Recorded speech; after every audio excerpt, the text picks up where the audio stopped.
Hello, friends. Today we are going to talk about this second semester paper. So, this is the 2023 second semester paper. So, let's start discussing starting from the part A, first question. Okay. So, first question is about simplify. Okay. They have given us a uh,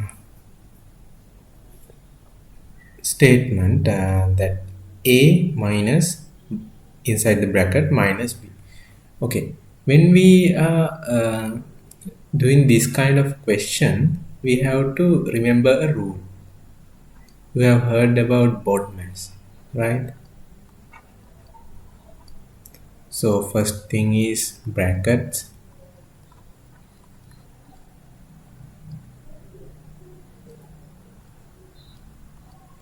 of division, multiplication, addition, subtraction. Okay, so you can see there is a bracket. So we have to eliminate the bracket first. So there's another thing. You know that when we multiplying signs plus and minus, there is a rule. Okay. Same sign multiplication gives us positive. Positive positive multiplication and negative negative multiplication gives us positive. And when we multiply different signs, it gives us negative.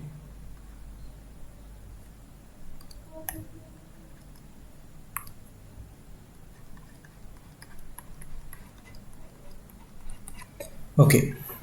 Remembering that, we can write this again as we can think of this minus 1 as minus sign as minus 1.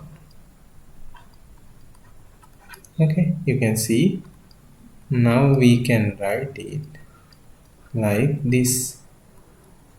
Okay, now you can see we have to multiply these two. Then we know that negative negative multiplication gives us positive, so our final answer should be a plus b. Okay, and when we go to the second question, they are telling us to find the LCM of 2 and 9.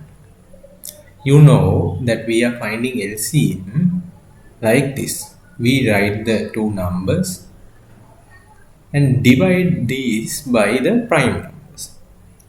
I think you have heard about prime numbers. Prime numbers are the numbers that have only two factors. Okay, only two factors. So let's see what are the prime numbers. Let's check 1. What are the factors of 1? The only factor of 1 is 1. So only one factor. So this is not a prime number. Let's check 2. We have 1 and 2. So two factors are there. So this is a prime number. Then let's check 3. Only 1 and 3. This is the prime number. Let's check 4. When we come to 4, we have 3 factors 1, 2 and 4. So this is not a prime number. Again 5, 1 and 5 prime number. 6, 1, 2, 3, 6. Then this is a prime number. Okay. So you can see, no, I'm sorry, this is not a prime number because 4 factors are there. So you can see T 2, 3, 5, those kind of numbers are the prime numbers. Okay. So I think you got my point. What are the prime numbers? So we are dividing with prime numbers. So the first smallest prime number is 2. So we divide by 2 starting from 2. Then we start dividing from 2. So we get 1, and we don't divide if we can't divide it without a remainder. Okay, so if we divide 9 by 2, we will be remaining with 1. So we don't divide by 9 by 2, so we get it to the next step. Then we check, we can't divide from 2 again. So next prime number 3. Now we are left with 1. If we divide 3 by 1 by 3, we won't get a whole number, so we don't divide 1 by 3. So 1, we only divide up until we get 1, so there is no need to divide 1 again. So we take 1 to the uh, uh, next step. So if we divide 9 by 3, we get 3. So again we can divide by 3, 1 and 1. Now this, when this happens, we stop. Okay, 1, all the numbers becomes 1, when then we stop. Okay, so now you can see these are the multiplication of these three numbers are the LCM. So LCM is 2 times 3 times 3. So you can see it is 18. Okay. Now we are coming to a fraction question. So we are multiplying a fraction by a single number. Okay. So you know this is half, 1 over 2. So when we multiply a matrix with a number, what do? We multiply all the elements by this number. So you can see that first element should be 2 times 1 over 2. Second element should be 6 times 1 over 2. So you know that 2 times 1 over 2 is 1. 6 times 1 over 2 is 3. So 1, 3 is the answer. Okay. Then we are in a question, they are saying us to expand this. Okay. Then again we need this rule, BODMAS rule. So you can see there is a bracket. So we have to eliminate the bracket by multiplying 2 with each element. So 2 times x, 2 times minus 3. So 2 times x is 2x, 2 times minus 3 is minus 6. Okay. Okay, this is the expanded answer. Okay. Now we are in a question that they say us to factorize. Okay.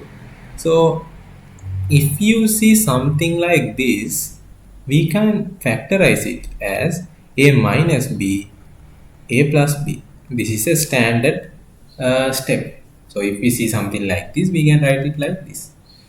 Okay, this is the difference of two square terms, right? If you see something like 3 squared minus 2 squared, let's say we can get the answer straight by, we know that 3 squared is 9, 2 squared is 4. So we know the answer is 5. So let's do this using this method. So 3 minus 2, we should get the same answer, 3 plus 2. So you can see that 3 minus 2 is 1, 3 plus 2 is 5. So the answer is 5. So this is correct. Now we are going to apply the same rule to this factorization. So you can see we can write it as d minus e, d plus c. As simple as that. Okay. And then we are coming to this percentage question. So they are telling us to find 15% of 40 meters in meter. Okay.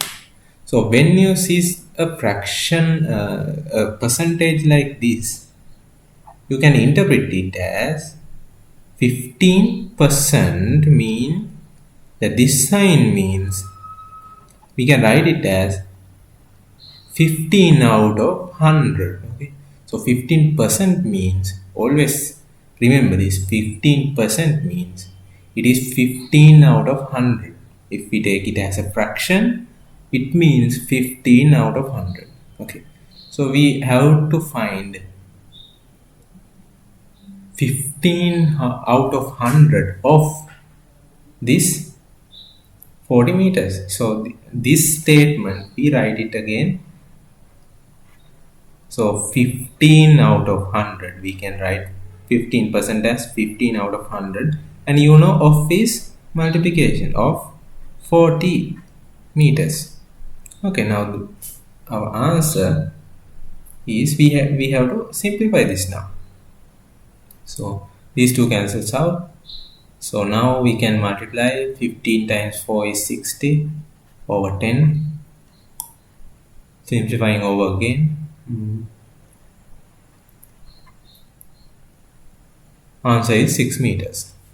Okay. Now after that, we have to find the answer for this matrices addition. Okay. So when we add matrices, what we have to do is, if we have two matrices like this, we only add the corresponding elements and put it in the corresponding place. That's what we do. Okay, A plus C in this place, B plus D in this place. So the resultant is also a 2 by 1 matrix. Okay, this is also a 2 by 1 matrix. This is also a 2 by 1 matrix. As simple as that. So we add 2 plus 1 and put it in the same place, and we add these two also, 3 plus minus 2. So I told you before that plus times minus is minus. So this is also 2 plus 1 is 3. This is 3 minus 2. So 3 and 1. 3, 1 is the resultant matrix. Okay. And now we are coming to a vector question. So this is also a matrix. You can see this is similar to the matrix given in the previous question. This is also a matrix, but the only thing is, now the positions have a meaning. Now these two elements have a specific meaning. So the first element means the units that has units go in the positive x direction.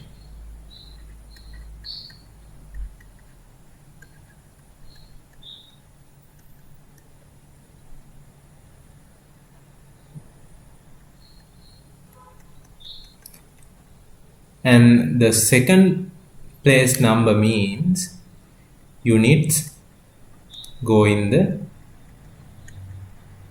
positive y direction. I assume that you know positive x direction and positive y direction. You remember when you draw graphs, there is a Cartesian plane. So this is positive x direction, this is positive y direction. So by looking at this diagram, you can see that how many squares that we have gone in the positive x direction to get from here to here. So we know that we can get from here to here using these two directions also. Okay, so in the positive x direction we have to go 4. So we put it in the position of P. So we have to go in the positive y direction 2 squares. So we put 2 here. So this is our vector. Okay. So what will be happen uh, if we change the direction of this arrow? Let's say the arrow was facing this direction. Now what happens? Now we are going from here to here. So we go in this direction. Now we are going in the negative y direction and negative x direction. So our numbers should be negative. So the new vector should be -4, -2. Okay, I think you got the idea. I'm sure you have done more exercises in school. And now we are coming to a question where we have to find the area of a parallelogram. So before coming to this question, I'm going to show you something amazing. Okay, I have drawn here a parallelogram. So you know, when the word parallelogram here, you know that the opposite sides are parallel. These two sides and these two sides are parallel. Okay, so the amazing thing is, if you cut it from here with the right angle, this side exactly fits here. I can cut this side and fit it here, this part and fit it here. So then our parallelogram becomes a rectangle. See, I cut from here and fit that part here. So did the area change? No, the same area, because I cut it here and fitted it here. Okay, so you know how to find the area of a rectangle, right? You have to multiply width and the length. Okay, so the width length did not change. Okay, this is the same length, you see. And now what is the width? It's the perpendicular distance of these two sides. Okay, now if this is a, the perpendicular, if this the perpendicular distance is a and the length is b, now it's b and a. You see, these two are equal. Now we can find the area as AB. Okay, A times B. Now when we come to this one, you can apply the same principle. So what are the things we have to know? This length and perpendicular distance to this side. Okay, if we take these two sides, then we have to have the perpendicular length of these two. Okay, so we are taking the other two sides now, then we want this perpendicular distance. So we have the things we want, so we are going to find area. So perpendicular distance is 2n 1/2 times length 2n 2/5. So we can make it the irregular fraction, then it will be easier. So this will be 5/2 times this is 12/5. So these two cancels out. This is 6. So area is 6 square centimeters. Okay, now we are in the part B.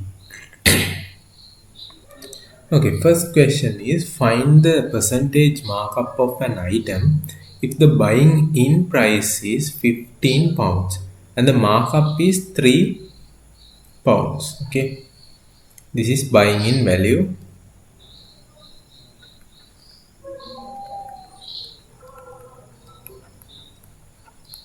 Okay, in this example, in the textbook also you in the percentage lesson, it describes us.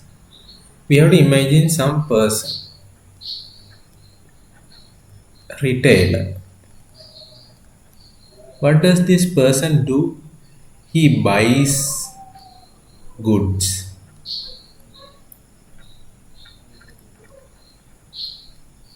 and sell it to other people. Okay, so why does this retailer does this? Okay, let's say he gets some good for 10 pounds, then he sell it to 15 pounds. Okay, so now he has uh, some profit. Okay, some profit, he gets some profit from buying and selling. So now this buying in price is the value that he bought the item. So he bought some item for 15 rupees and the markup is this 5 pounds that he added as his profit. Okay, that's the markup. Markup means that he raised the price by 3 pounds and sold it. Okay, that's the meaning of that. Then he bought something for 10 pounds, he sold it to 15 pounds. So then his markup value is 5 pounds. In this example, he bought it to 15, added 3 pounds as markup and sold it to 18. So now we are asked, they asked about what is the percentage of markup.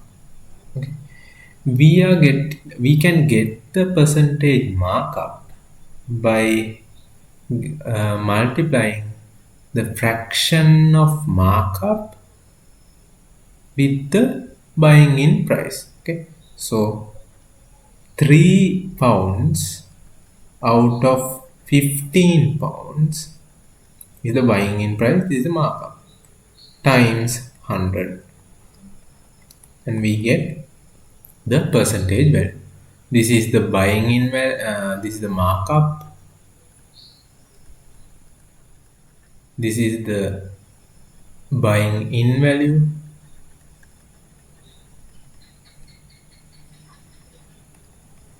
then we get the percentage value.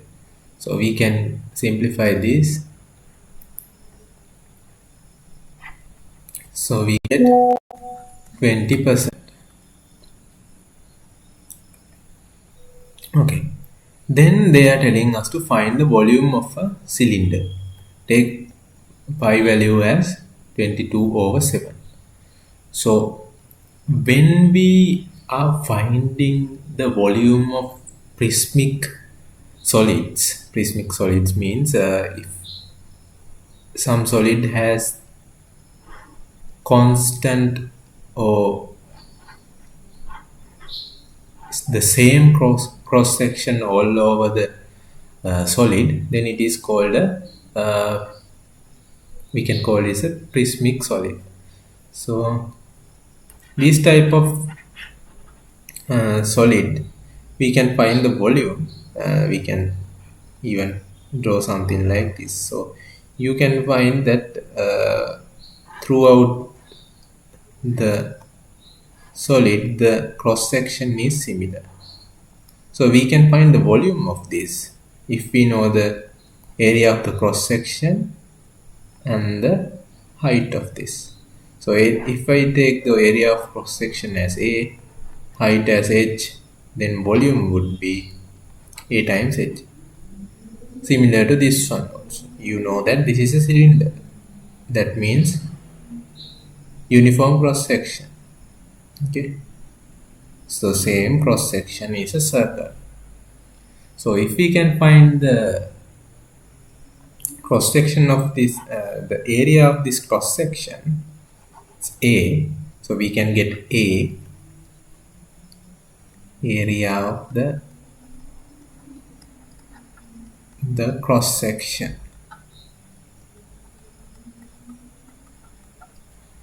A is, you know how to find the area of a circle. So 5 r square.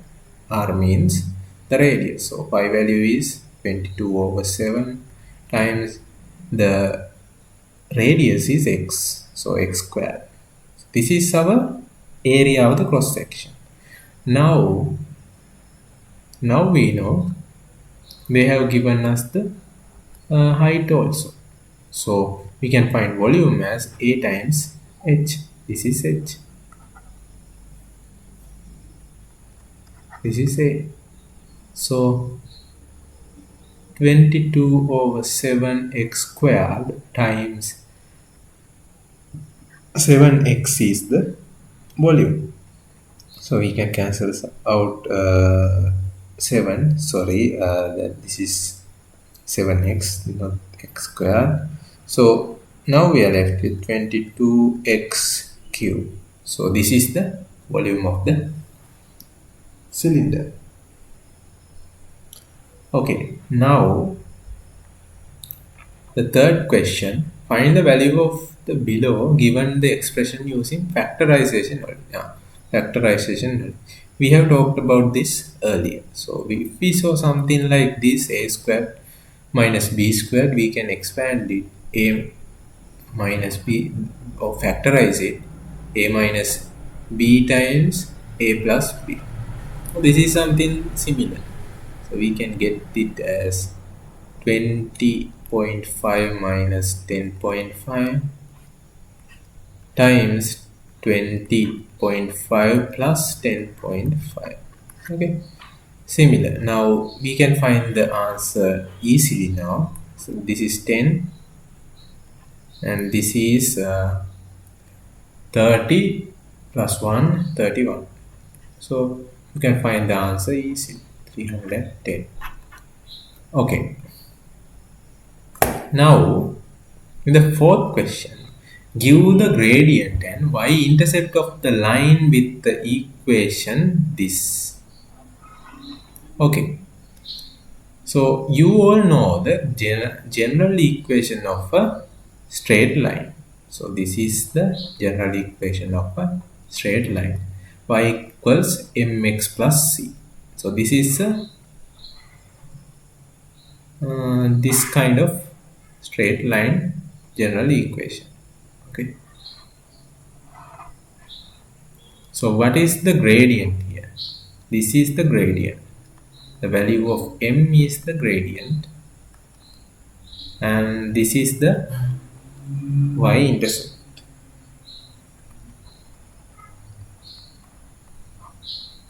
We can straight get the y-intercept looking at the graph. So this here, where the graph intersect with the y-axis, is the y-intercept value. Okay, so now if we can turn this into something like y equals mx plus c, we can easily see what is m and that c, and that is the gradient and y-intercept. So let's make it something like this. So 3y minus 2x minus 6 equals 0. Now in here y has no coefficient. Okay, so we have to eliminate 3. So we divide all the things by 3.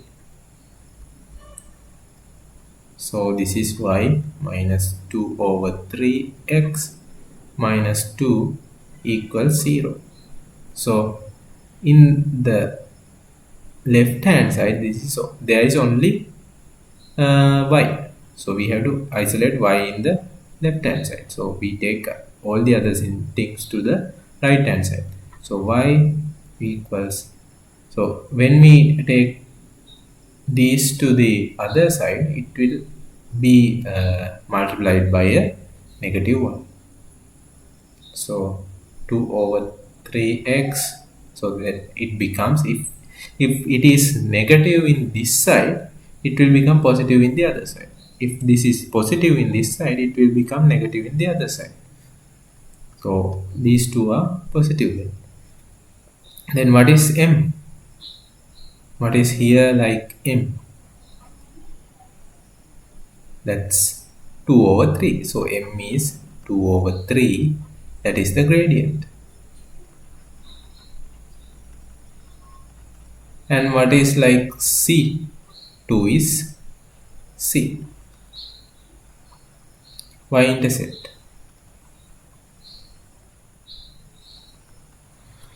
Okay. Now we are coming to the fifth question. What is the probability of getting the letter U from the word turkey? So when we talk about probability, we can find the probability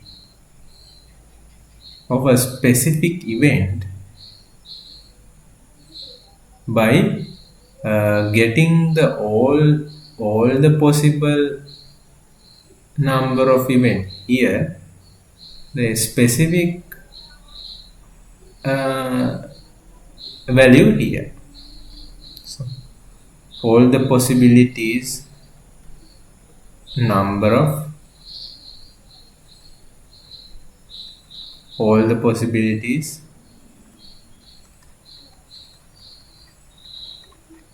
here, getting the specific possibility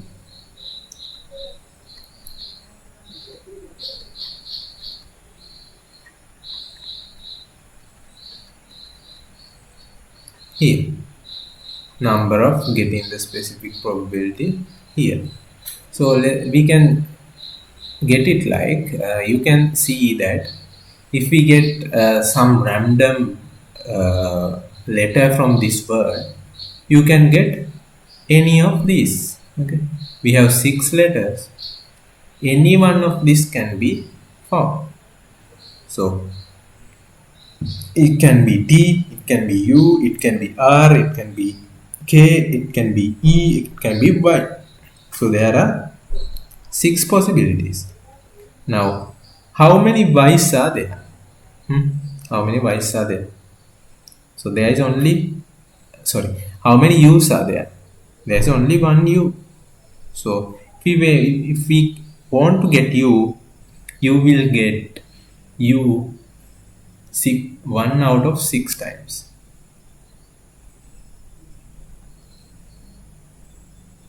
Okay. So the answer is 1 out of 6. What is the probability of getting the letter U from the word turkey? It should be 1 over 6. So here we have got a simultaneous equations question. So now we have two equations. One is 3x minus y equals 6. Other one is x minus y equals 2. So how can we find x and y? So we have to first eliminate x or y. Then we can get x or y.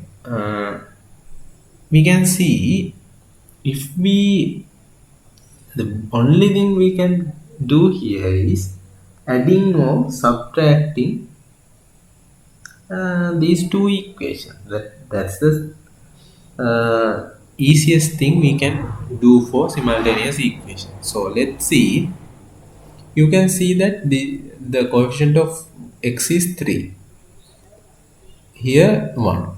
So if I subtract 1 from 2, will x be eliminated? No. What will happen? 3x minus x is 2x. X will be still there. So let's see something for y. If I subtract 1 from 2, what will happen to y? So in the first equation we have 3x minus y. Then I subtract the second one from the first one. We have in the second one x minus y. we have to subtract the things on the left hand side from left hand side and subtract the things on the right hand side from on the right hand side. So in the first equation right hand side we have 6, and in the second equation we have 2. So 1 minus 2, so 6 minus 2. Okay, now we can expand this bracket. 3x minus y, we have to multiply minus x minus minus plus plus y equals 6 minus 2 is 4. Now you can see these y's are getting cancelled and 2x equals 4. So now you know the value of x equals 2. And then you can substitute this value of x into any equation, then you will find y. So 3 times 2y subtract to 1, 3 times 2 minus y equals 6. So 3 minus 2 minus 6 equals y. Okay, y is equal to 0.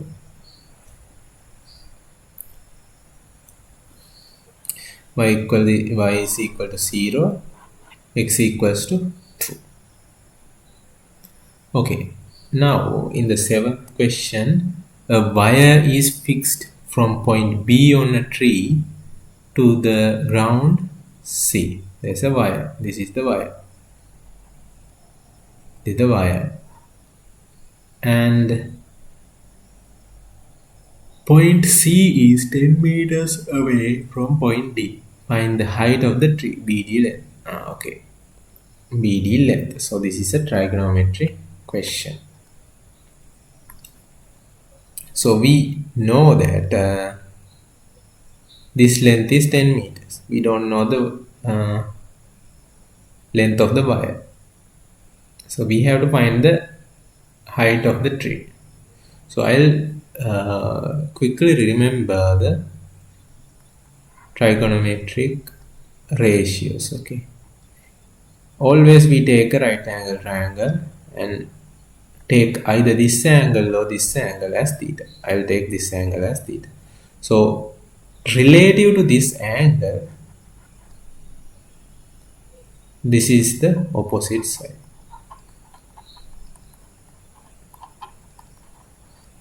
This is the adjacent side.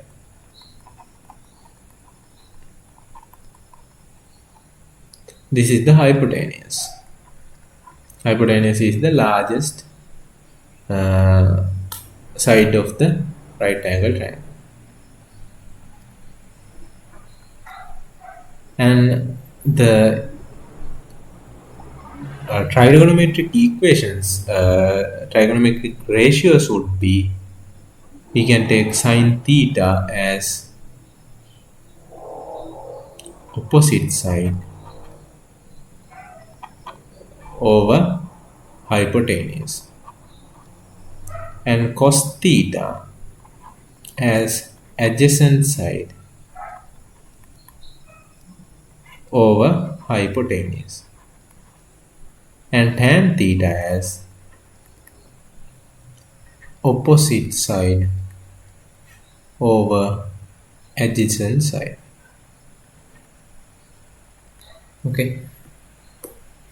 Okay, now we want to find BD. Okay, we take the angle as 40 because we know 40. Okay, we know this angle as 40. So it is easier if we use this angle because they have given us all the sine, cos, tan values of related to this angle. So taking this angle as theta is good. So we want to now combine this side because we want to find it, and this side because we know it. This one we don't know, so we don't want any trigonometric equation related to this one. So we don't want hypotenuse cosine sine we don't want. If we want to find the value of BD in one step, then we should use tan, because opposite side and adjacent side is used in the tan. So relative to 40 angle, this is the opposite side, this is the adjacent side. So tan 40 is equal to BD over CD. So it is BD over 10. Then what is the value of tan 40? 0.8391 equals BD over 10. Now we have to find BD, we have to multiply both sides by 10. And this cancels out.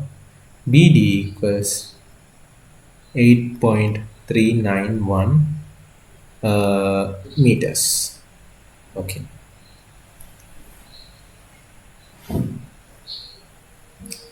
Okay.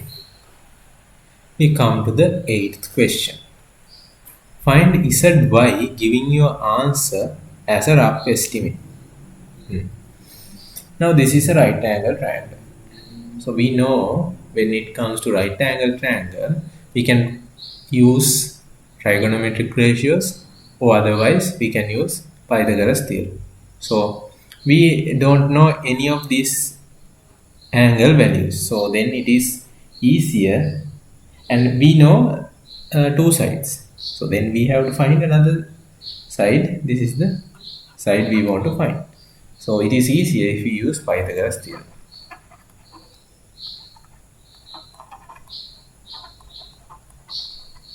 Okay. So what is Pythagoras theorem? Always the hypotenuse, I will write it in words, hypotenuse length squared equals to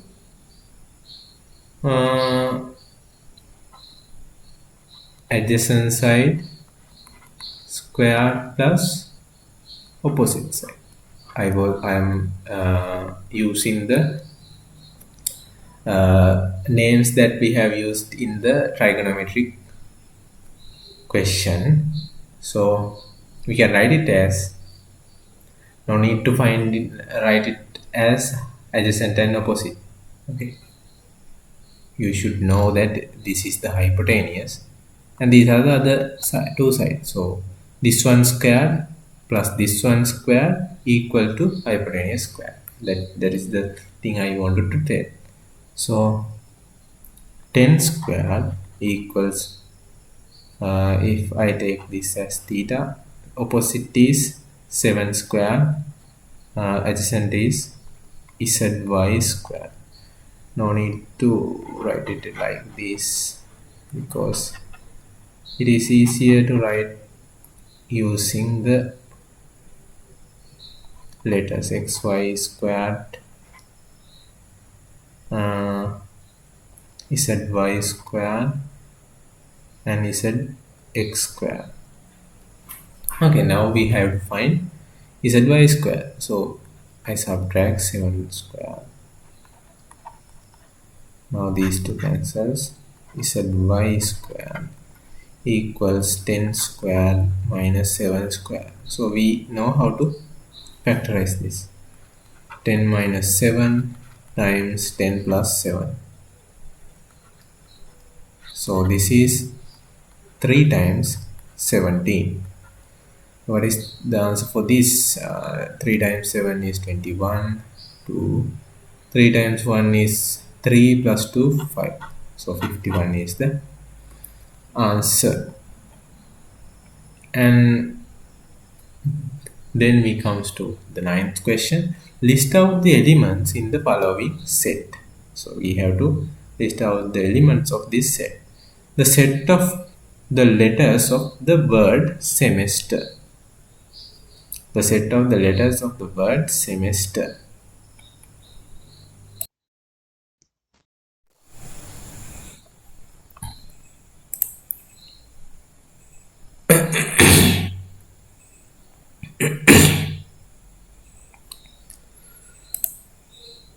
Okay. Now they are saying us to list out the elements in the following set. So you can see that when we are listing out the elements of this set, you can see S is there in two times, but we can only put S in one time because we can't put the same element twice or thrice or any number of more than one if there is one more element. So then we can only put S once. Okay, so they are saying us to list out the elements of the following set. So they have given us the set in one way. They are telling us what are the elements in the written form. Okay, not they haven't list out the elements. There is number of way to give a set. No, one way is listing out elements.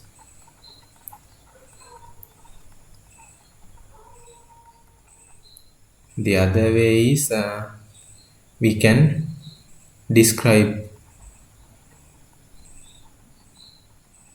other way set builder notation. These kind of things. Okay, then we are converting one way to another. This is description. They have given us a description how to build the set. So uh, so we have to give the set in elements form. We have to list out elements. So when we put the word letters, we can't put the same element twice or thrice or more than once. If there is more than once, the same element more than once, then we have to only put one. So S is gone, then E there's three times, but we have to put E once. M, then T, then R. Okay, now this is the set they are asking. Okay, then 10. Simplify the following ratio. So this is a ratio, but when you look at the ratio of two units, you have to always get these units into same unit because this is centimeter, this is meter. So we can't take a ratio with two different units. I mean, we can get rupees and meters or something like that, but you can see that this is centimeter and this is meter. So if we are using length, then these two should be in the same unit. This can't be centimeter and this can't be meter. If it's totally different unit, that's okay, that we can do that also. But if it is the same physical quantity that we are measuring or using, that it should be in the same unit. So we have to turn meters into centimeters. 800 centimeters, and we know that we can simplify this, and then we can divide by 4, 1 to 20. Okay, this is the simplified ratio. In the next question, they are asking us to evaluate.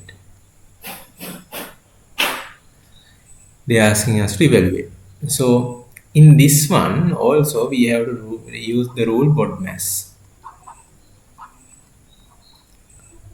We don't have brackets, then off.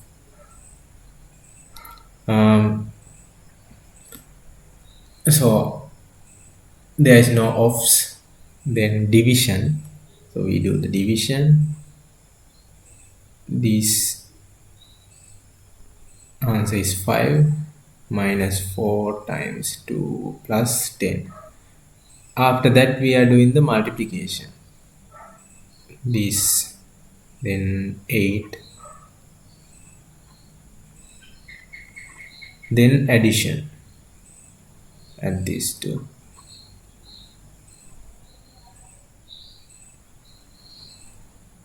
Then our answer is minus 13. Okay.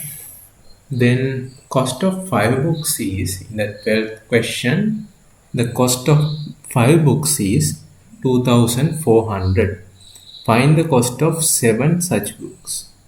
Cost of 5 books is 2400. Find the cost of 7 such books. This is also like a ratio. Okay, I told you that it can be totally different physical quantities. This is books. We can get a ratio books to price. 5 is 200. 5 is 200. We have to find the value of 7 books. Let's take it. Then we know that we can take ratios as fractions. So 5 over 2400 equals what? 7 over, let's say this is x, then we can get x 7 times 2400 divided by 5. Okay, the value is we can divide this 7 times 2400 means 4. We are left with 48 0. Okay, yeah. So 480 times 7. 480 times 7 is 0, 56, 28 plus 5, 33. So 3360 is the answer. Other way is, there is another way. So we can find the value of one book. We can get it as 2400 divided by 5, then 7 books. So 2400 divided by 5 times 7. So this is the same thing we have done here. To get the answer, we get the answer as 3360. So in the 13th question, make u the subject of this given equation. Okay, so we have to make u the subject. So other things we have to get it to the other side. So v equals 3b plus 4u for u, then minus 3b to get 3b to the other side. On both sides we subtract 3b. These two cancels out. We are left with 4u. 4u equals b minus 3b. Then we have to get rid of 4. We divide by 4. Divide all by 4. So u equals b minus 3b over 4. Okay. Then we come to the 14th one. We can expand it. This is a simple expansion. Let me get an example. You know this kind of expansion. A plus b squared. We get a squared plus 2 times ab plus b squared. You can remember this. You have to remember this actually. First term squared plus 2 times these two multiplied plus this term multiply. Okay, now similar to that, we can get this first term multiplied xy, first term squared, sorry, first term squared, plus 2 times these two terms minus 2 times xy plus second term squared minus 2 squared. So we can get the final answer x squared y squared minus 4xy plus 4. Right, this is the expansion we can do. This is the final answer. Okay, now we come to another expression. So 15th one, we have to use BODMAS here also. You remember BODMAS. So first we have to do the brackets. So we have to do this first. To do it easier. Okay, now we come to the 15th one. Now to do that, we have to remember the BODMAS. Okay, BODMAS is really important. So we have to do the brackets first. To eliminate the bracket, we have to do this subtraction first. So to do the subtraction easily, we have to turn these into irregular fractions. So this is 2 times 4, 8 plus 1, 9 over 4 minus 2 times 1, 2 plus 1, 3 over 2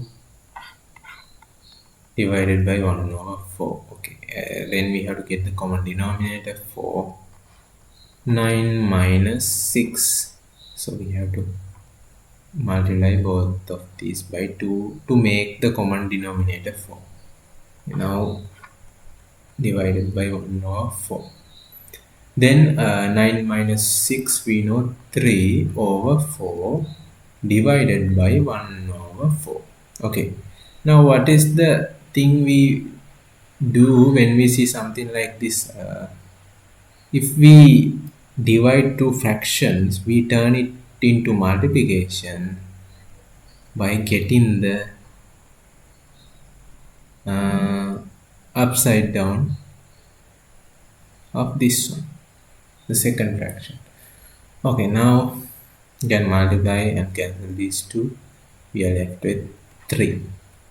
Okay. After that, we can get to the 16th question. Okay, 16th question. Now, we have to find A with giving reasons. Okay, so first it is better if we can put letters, then we can use the notation to name the angles. So first thing I am seeing is we can get this angle. What is that angle? This is a straight line. You can see for the angle on a straight line should always be 180. So this is 180 minus a plus 120. This is this angle. Okay, so that is something we can get from the angles on a straight line.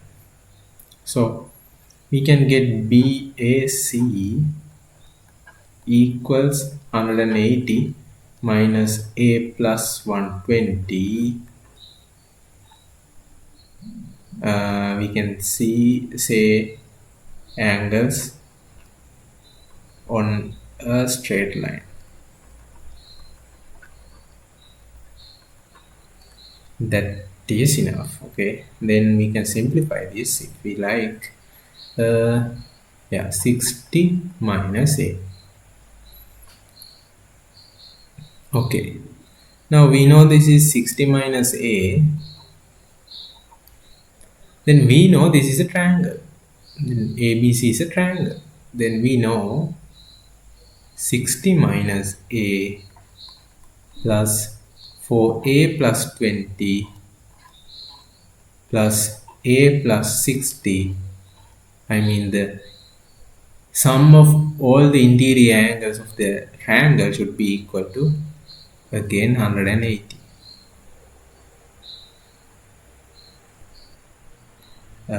Sorry, interior angles of a triangle. Okay, that should be enough. Then we can simplify this. 60 minus a plus 4 a plus 20 plus a plus 60 equals 180. So these two cancels out. For a 80 plus 60 80 for a plus 80 plus 60 is 140 equals 180. So for a equals 40, can subtract 140 by both sides. These two cancels out. For a equals 40, then a equals 10. Okay, I think that was clear. If you are not clear about anything, you can pause the video and play it again. I'm doing it. I think if you can't understand, because I'm quickly doing this, otherwise this video will be really long. So what is the y-intercept? So then we are coming on to the 17th question. So what is the y-intercept of AB line? Okay, so this is a straight line graph question. So when I am doing a previous question, I told you about general equation of a straight line. So it's y equals mx plus c. So this is gradient. This is y-intercept. So the meaning of y-intercept is this x axis. The meaning of y-intercept is the graph where the graph intersect the y-axis. So this is C. So you can see that the y-intercept of AB line is what? 2. So C equals 2. Give the coordinates of points A and point B. Point A and point B you can write first the x coordinate minus 2, then the y coordinate 0. So B is first the x coordinate 0, y coordinate 2. Okay, now we are coming to find the gradient of the AB line. So when we are finding the gradient, what we do is we get the y, we get 2 points. We get 2 points on the graph. Let's say this and this. Let's say this is x1, y1. Okay, this x1, y1, and this point is x2, y2. So what we do is we get the y difference and divide it by the x difference. So gradient is equal to, we divide y2 minus y1, that means y difference, by the x difference, x2 minus x1. So always remember always, if you get the get 1 point first, always write that point first in the x difference also. So if you subtract y1 from y2, always subtract x1 from x2. You can see these two are x and y coordinates of the first point. These two are x and y coordinates of the second point. Okay, I think you got what I'm telling. So when we come to this example, it should be the y difference. So I'm taking this as the first one. So I'm writing the y value of this first, then this second. So we are getting the difference, and x value is also this one first. 0 minus minus 2. Then 2 minus 0 is 2. These two we have to multiply. Okay, 0 plus 2.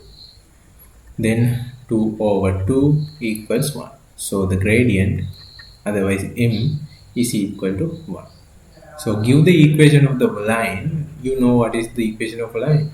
Y equals mx plus c. So we have to substitute m and c. Y equals x plus 2. Okay, I think that's clear. Then we have come to the 18th question. Now find the value of x plus 2 times x minus 3 when x equals 3. Okay, sir. So we have to do a simple substitution. We have to put 3 in the place of x, and 3 plus 2 times 3 minus 3. Oh, so you can see 3 minus 3 is what? 0. 0 times 5 is equal to 0. Then the second one, when x equals 5, so x plus 2 times x minus 3, we put 5 in the place of x. 5 plus 2 times 5 minus 3. So 7 times 2 equals 14. That's the answer, the second one and the first one. Okay, now the 19th one. Is it possible for an interior angle of a regular polygon to be 110? Show your workings to prove your answer. Okay, now we are in the 19th question. So here they say about the description. Is it possible for an interior angle of a regular polygon to be 110 degrees? Show your workings to prove your answer. So there is one thing when it comes to polygons. Okay, so you can always remember these are exterior angles, and if I take A, this is B and C, always A plus B plus C should be equal to 360. And this is true for any kind of polygon. Always the sum of exterior angles should be equal to 360. So that's the thing we are going to use here. So they have mentioned us that the interior angle is 110. So you can see that if this is the interior angle, how can we find the exterior angle?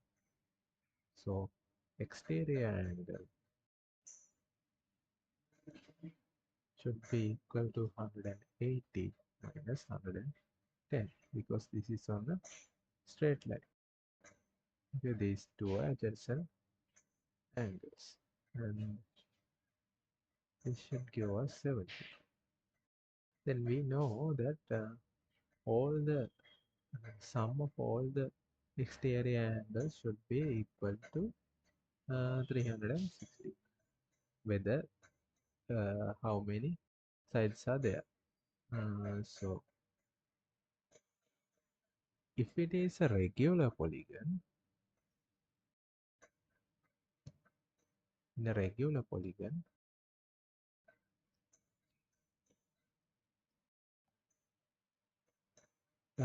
exterior and interior angles are exterior angles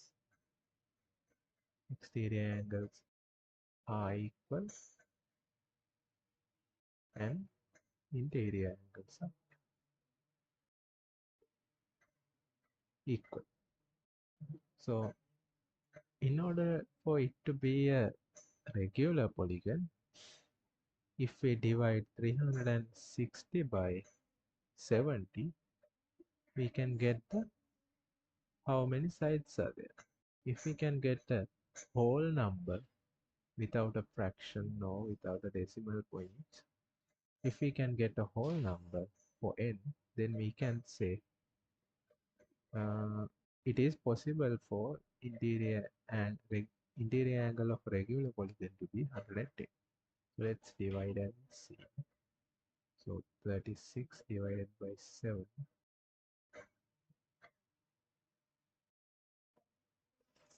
So you can see it is not possible because it is 5.1. There can't be 5.1 sides, no? So it's either 5 sides or 6 sides. So this is not possible.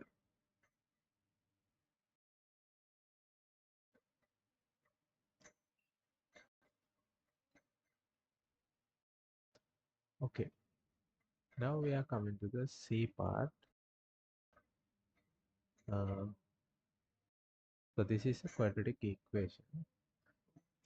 So when we have something like this, always check whether do we have a coefficient in front of the x squared term. We have one, right? If there's no uh, coefficient in front of x squared term, it's easier. Now, before doing this, I will do an example with without the without a coefficient in front of x squared term. So let's say 5x plus 6 equals 0. So what do we do here? We know that 1 is here. So we find ways we can get 6. Okay? 3 times 2, 6 times 1. I think those are the things. And we see the x term is 5 plus 5. So we get the way that we can get 5 by adding or subtract. So this is the way we can get. So x squared plus 3x plus 2. So we divide this 5x into two parts using these factors. 6 equals 0. Then we take out the common factor. X plus 3 plus 2 x plus 3 equals 0. Now there is another common factor x plus 3 and the remaining is x plus 2 equals 0. So like that, but there's some difference because we have a coefficient now. So before doing the thing, we have to multiply these. What do we get? 30. Now we are finding ways we can get 30. Okay, we get 6 times 5,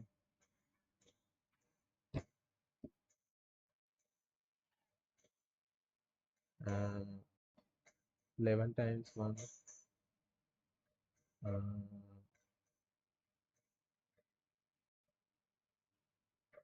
sorry, not 11 times 1, 15 times 2, 30 times 1,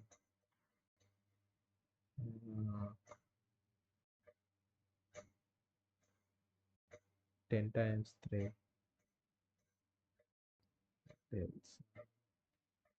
Yeah, I think that's all. So we see, is there any way we can get 11 by adding or subtract? So you can see this one matches. If we add 6 and 5, we can get 11. So that's the way. We divide this into using the factors. Then it is 6x plus 5x plus 2. Then we take common factors out. 3x, 5x plus 2. The common factor of both these terms is 1. 5x plus 2. Then 3x plus 1 times 5x plus 2. That's the factors we want. Okay, now we have factorized it before. Now they are saying us to solve this. We can use the factors. This should be equal to 0. Then if some number is multiplied by 0, that the answer should be 0. So if either one of these are equal to 0, this should be 0. So that's the thing we use. So it can be either 3x plus 1 equal to 0 or 5x plus 2 equal to 0. So then we can find x equals to minus 1 over 3 or x equals to minus 2 over 5. Okay.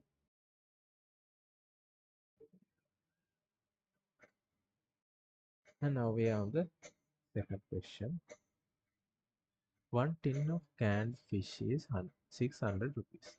The price is increased by 20%. Find the new price. Okay. So the price is increased by 20%.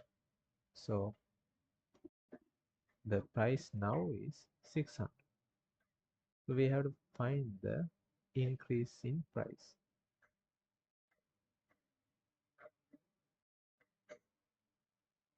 So we know that 20% means we have to take 20 out of 100 of 600. 20 out of 100 of 600. So we get 120. 120 rupees. So this is the increase in price. So the new price is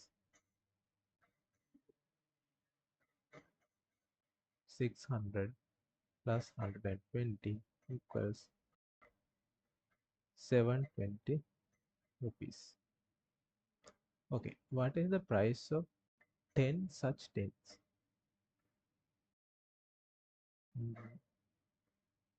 We can go with the new price. 10 such tins cost us 720 times 10, 7,200 rupees. Okay. Then the third question, if you pay with two 5,000 notes, what is the balance do you get? So that's simple subtraction.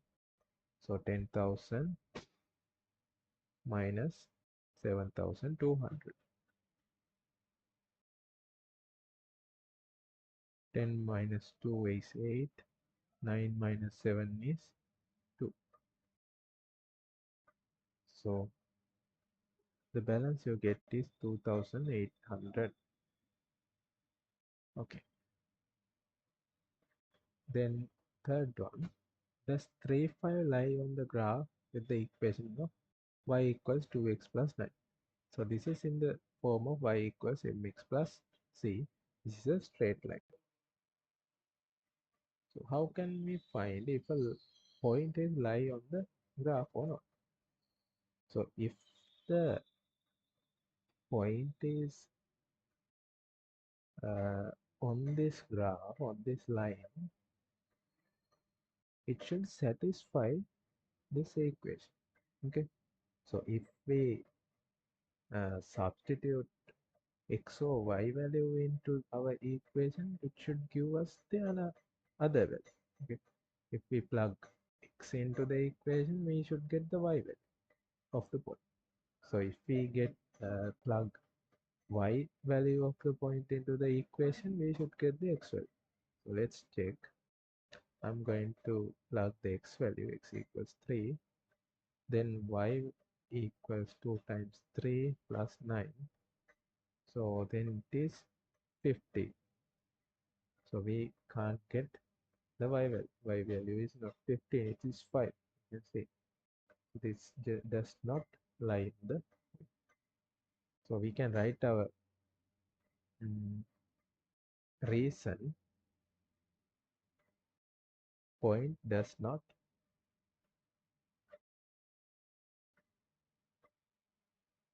satisfy the equation. Okay. Then the fourth one. The table shows the number of hours a child spends on study alone. Okay. Studying alone. Number of hours. The table shows the number of hours a child spends on studying alone. So 1 hour frequency is 4, 2 hour frequency is 3, 3 hour frequency is 10, 4 hour frequency is 15, 5 hour frequency is 8.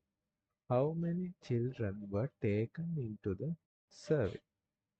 Okay, so this means that they have asked question of group of students about how many hours they study alone. So 4 people said they study alone for 1 hour. 3 people said they study alone for 2 hours. 10 people said they study alone for 3 hours. 15 people said they study alone for 4 hours.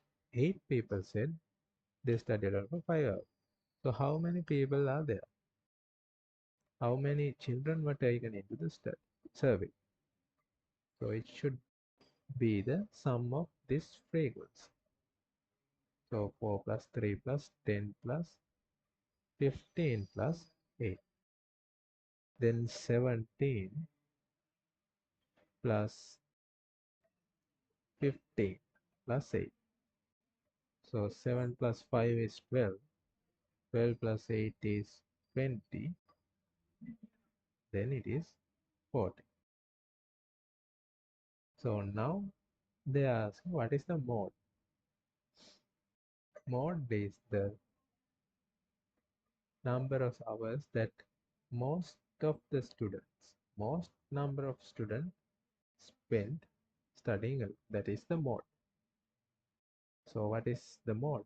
So 15 students said they have spent 4 hours in studying alone. So that's the most number of students. So that is the mode. So 4 is the mode. Find the mean number of hours the child spend on study. Give your answer as a decimal. So how can we find the mean? So we have to divide total hours by the students.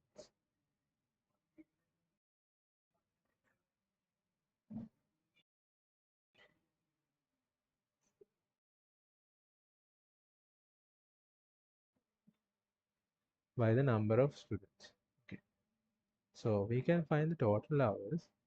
The meaning of this is 4 students spend 1 hour for studying alone.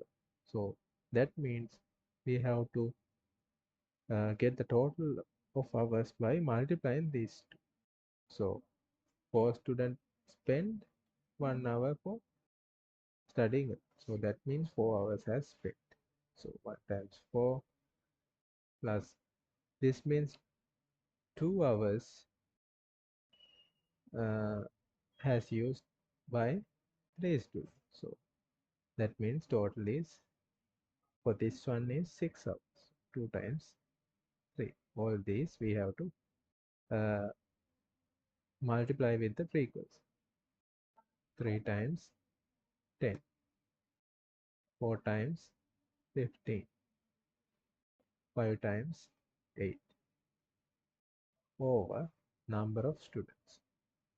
Number of students is 40. So 4 plus 6 plus 30 plus 60 plus 40 over 40. 100, 140 over 40. Then 7 divided by 2. Then that means 3.5. So our mean is 3.5.